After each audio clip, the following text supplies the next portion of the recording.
Hey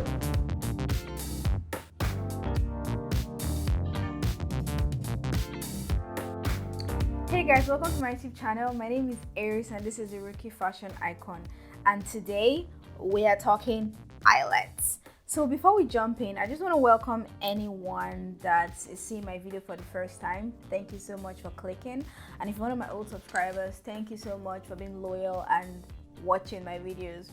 So today I'm just going to show you guys how to fix eyelets. If you watched the tutorial on how I made that bag, you would have seen the ridiculous equipment I was using, but it was sort of a hack, and I promised myself that after that day I was not going to try that nonsense again. So I got this. It's actually quite heavy. I'm going to do this.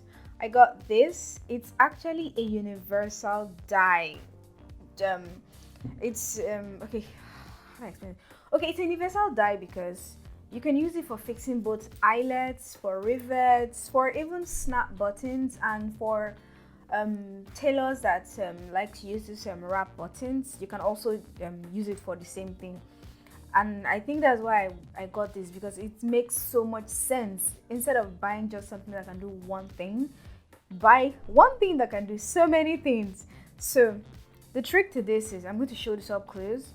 When you get this machine, you can get just the dye press itself. So depending on what you want to fix, like for example, now I got this because I wanted to be able to fix eyelets, but in the future if I want to do more with this, what I could do is just get these pretty little dyes, and they will determine what you get to use the machine for. So so far I have well, let's say 3 types. Okay, yeah, just two types of eyelets. This one is sort of decorative, but this one is the most common one, and this is what you actually need the dye press for.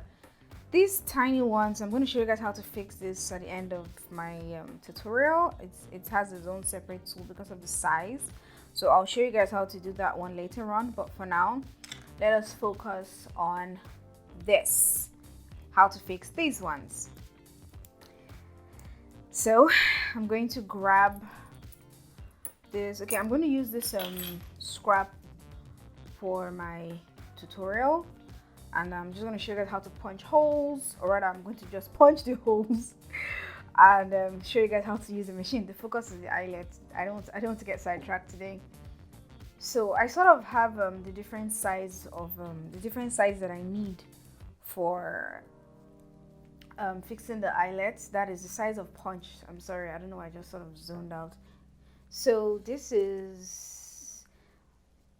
right here is actually the size for this eyelet, because you can't use a different dye for a different size of eyelet. So I've got 2 sizes here.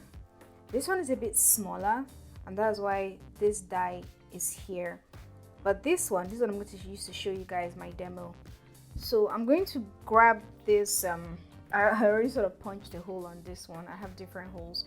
But the only thing I can say about punching holes now is that if you're punching a hole to fix an eyelet, you should try not to get the exact same size. You need to punch a hole smaller. I'm going to show you guys in a bit what I mean. So let's zoom this in.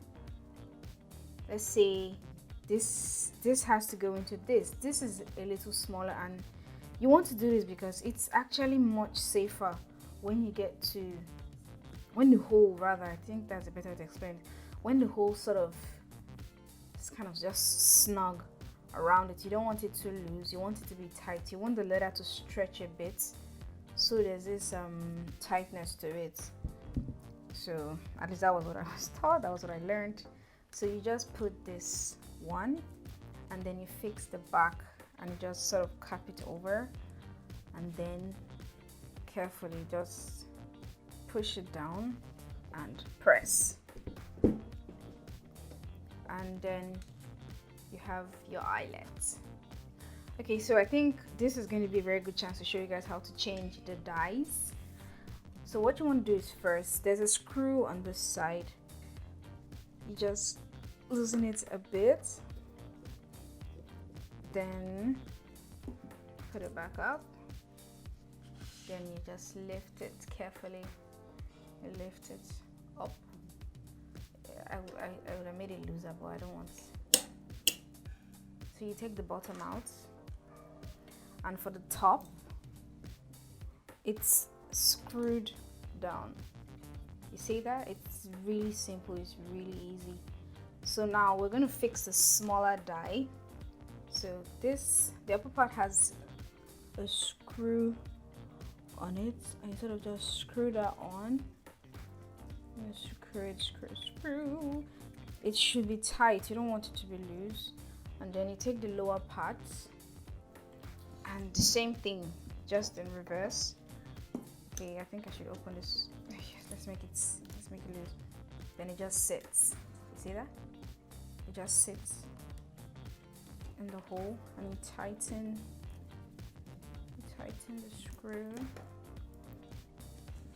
So it's the same thing. Okay, so I've already punched my hole here, so I'm just going to go and take the top and put that carefully.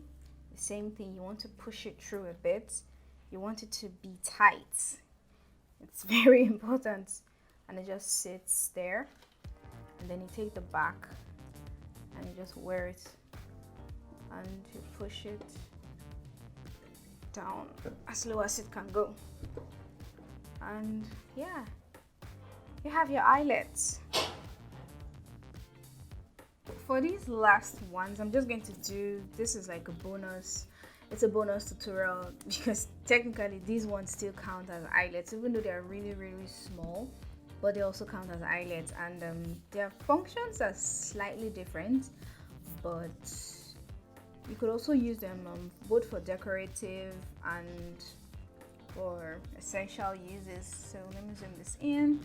So first, what you want to do is you push it through your punched hole, just easy. Take it. Same thing, you don't want the holes to be too loose. And I'm using a mini rivet setter. It sort of has this rotary punch vibe, but it has just one function. It's for setting the tiny rivets. And because these rivets are just like one piece, they don't have a back, so this has to really fold over. So if you look close, this is the top and this is the bottom. So you need to be careful, because if you use it the wrong way, you're going to ruin, you're going to spoil what you're doing. So just top here, then bottom. Then you're going to squeeze tight. And voila. So you see, the back sort of rolled out on itself. So there you have it, guys, my new eyelid setting machine, so I can stop feeling ashamed about what I used to do before. Now I have this and it works really good, and I think it's something I would recommend for literally anyone to buy. It doesn't matter whether you're into leathercraft or you're a tailor, it's universal. So no matter what you need to press, as long as you can find the die, you should get this. I recommend this. Get this. If you see this, buy it. So thank you for watching my video, and I'll see you in my next post.